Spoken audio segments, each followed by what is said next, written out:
এতিয়া মোৰ প্ৰশ্ন হ'ল সুৰুঙা ক'ত আছে তেওঁলোকে কেনেকৈ যেটো কাটাতাৰৰ বেৰ আছে বা যেটো আমাৰ তালাচী চলাই আছে তাৰ পিছতে তেওঁলোকে কেনেকৈ পাৰ হৈ অসমলৈ প্ৰৱেশ কৰে ইয়াৰ ত্ৰুটি ক'ত আছে ৰাজ্য চৰকাৰে ধৰিব পাৰিছে না নাই নাইবা কোনোবা পহৰা দিয়া বা চৰকাৰী বিষয়া কোনোবা ইয়াৰ লগত জড়িত হৈ আছে নেকি এই বিষয়ে সদনত মাননীয় মন্ত্ৰী ডাঙৰীয়াই জনাব লাগে অধ্যক্ষ ডাঙৰীয়া কেন্দ্ৰীয় চৰকাৰে হওক বা ৰাজ্য চৰকাৰেই হওক ভাৰত বাংলাদেশ সীমান্ত যিখিনি অসমত আছে সকলো সময়ত কৈ থাকে যে সুৰক্ষাৰ ক্ষেত্ৰত কোনো ত্ৰুটি নাই বিএছএফে পহৰা দি আছে কাটাতাৰৰ বেৰ আছে তাৰ পিছতো চৰকাৰে দিয়া তথ্য মতে 2021 চনৰ পৰা 24 চনলৈ 156 জন বাংলাদেশৰ পৰা বিদেশী অসমলৈ আহিছে ধৰাও পৰিছে এতিয়া মোৰ প্ৰশ্ন হ'ল সুৰুঙা ক'ত আছে তেওঁলোকে কেনেকৈ যেটো কাটাতাৰৰ বেৰ আছে বা যেটো আমাৰ তালাচী চলাই আছে তাৰ পিছতে তেওঁলোকে কেনেকৈ পাৰ হৈ অসমলৈ প্ৰৱেশ কৰে ইয়াৰ ত্ৰুটি ক'ত আছে ৰাজ্য চৰকাৰে ধৰিব পাৰিছে না নাই নাইবা কোনোবা পহৰা দিয়া বা চৰকাৰী বিষয়া কোনোবা ইয়াৰ লগত জড়িত হৈ আছে নেকি এই বিষয়ে সদনত মাননীয় মন্ত্ৰী ডাঙৰীয়াই জনাব লাগে অনাৰেবল মিনিষ্টাৰ মাননীয় অধ্যক্ষ মহোদয় এই 139 জন যে আহিল যে ইয়াত প্ৰথম কথাটো হ'ল যে মাননীয় সদস্যগৰাকী প্ৰথম কথাটো মই উত্তৰ দিব বিচাৰিছোঁ যে ইয়াত কোনো চৰকাৰী বিষয়া বা কোনো চৰকাৰৰ এজেন্সি ইয়াতে কোনো জড়িত নহয় মুঠতে গতিকে তাৰ মাজত সুৰুঙালৈ আহিছে এইকাৰণে যে আমি কাটাতাৰৰ বেৰ দিছোঁ তাত বিএছএফ আছে ছেকেণ্ড লাইন আসাম পুলিচৰো এটা ডিফেন্স আছে তাত গতিকে আসাম বেটেলিয়ানৰ গতিকে বৰ্ডাৰত সেইখিনি সুৰক্ষা কৰা হৈছে কিন্তু তাৰ মাজতে আমাৰ কিছু অঞ্চল আছে যেনে কৰিমগঞ্জত আপুনিও জানে ভালকৈ আৰু আমাৰ কৰিমগঞ্জৰ মাননীয় সদস্যসকলে জানে যে কৰিমগঞ্জ টাউনখনত আমাৰ কুচিয়াৰা নদীটো মাজেৰি গৈছে সিপাৰে বাংলাদেশ ইফালে অসম গতিকে তাত আমাৰ একচুৱেলি আমি য'ত কাটাতাৰৰ বেৰ দিব লাগে ন'মেন জ'ন যিটো হ'ব গতিকে তাৰ কাৰণে আচলতে যিমানখিনি মাটিৰ প্ৰয়োজন হয় সেই মাটিখিনি নাই বা আমাৰ ইফালতো যিমানখিনি মাটি লাগে সেই মাটিখিনি ন'মেন জ'নত যদি আমি আনিব লাগে লাইন আমি যদি তাত দিব লাগে কাটাতাৰৰ বেৰ দিব লাগে তেতিয়াহ'লে কৰিমগঞ্জ টাউনখন আধা গুচি যাব আৰু বাংলাদেশতো সেইফালেও তেনেকৈ মাটিৰ অভাৱ হৈছে যাৰ ফলত আমাৰ সেই কুচিয়াৰা নদীটোৰ সেই পাৰ্টটো আজিৰ দিন ছাৰ এই কুৱেশ্যনৰ এনচাৰ কৰা আৰু প্ৰশ্ন কৰ্তাজন ক'ত আছে চাওক ছাৰ অলপ আনকচোন ছাৰ এইটো যিটো প্ৰশ্ন ক'ত আছে চাওক না প্ৰশ্নটো আছিল কমলাক্ষ পুৰকাষ্ট তেখেত ক'ত আছে চাওক ছাৰ চিটত আছেনে ক'ত আছে চাওক ছাৰ ক'ত বহি আছে জাকিৰ সুধি আছে চাওক ছাৰ ঠিক জাকিৰ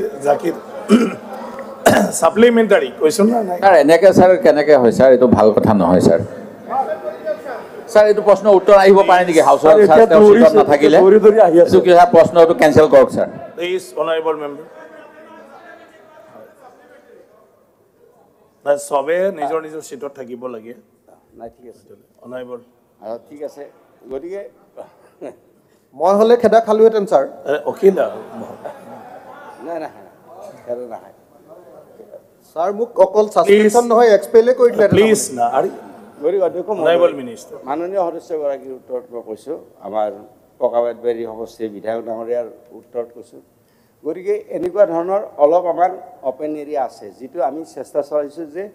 বৈজ্ঞানিক পদ্ধতিৰে আমি কিবা কৰিব পাৰোঁ নেকি মাজতে এটা টেষ্ট কৰা হৈছিল যে আমি এনেকৈ তাৰত ওলমাই আমি চাৰিওফালত কেমেৰাৰে আমি ভিজিলেন্স কৰিব পাৰোঁ নেকি সেইটো আমি আৰম্ভ কৰি এটা টেষ্ট এটা আমাৰ কৰা হৈছিল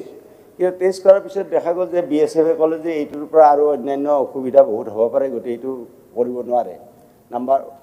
1 নাম্বাৰ 2 যে নদী অঞ্চলত এতিয়া কিছু য'ত নদী আছে সেই নদীবিলাকত অলপমান আমি ফেন্স আমি কৰিব পৰা নাই গতিকে তাৰ ওপৰত অত্যাধুনিক আজিৰ দিনটোত কি ব্যৱস্থা আছে যে সেই নদীসমূহত আমি কেনেকৈ আমি নদীসমূহত সেই এৰিয়াবিলাকত আমি কেনেকৈ এইটো ফেন্স কৰিম বা কেনেকৈ তাত প্ৰটেকশ্যনটো আমি দিম সেই সম্পৰ্কত এটা মানে খুব গুৰুত্বপূৰ্ণভাৱে মানে এটা আলোচনা চলি আছে যে তেনেকুৱা অত্যাধুনিক টেকন'লজি কিবা হ'ব পাৰে নেকি যে যাৰ ফলত আমাৰ নদীসমূহ আমি সিল কৰি দিব পাৰোঁ যদি নদীসমূহ সিল কৰি দিব পৰা যায় তেতিয়াহ'লে আৰু কোনো আহিব নোৱাৰে নদীৰ মাজতো পহৰা দি আছে কৰিমগঞ্জত যাওঁতে আমি দেখিছোঁ তাৰপিছতো কেনেকৈ আহিল অধ্যক্ষ মহোদয় তাৰ মাজতো কেনেকৈ বাংলাদেশৰ পৰা আহে ইয়াৰ কাৰণে দায়ী কোন না, আমাক এইটোৱে প্ৰশ্ন না অধ্যক্ষ মহোদয় নদীৰ মাজতো পহৰা আছে পহৰা নথকা বুলি মই কোৱা নাই তাত মানে আমাৰ বটিং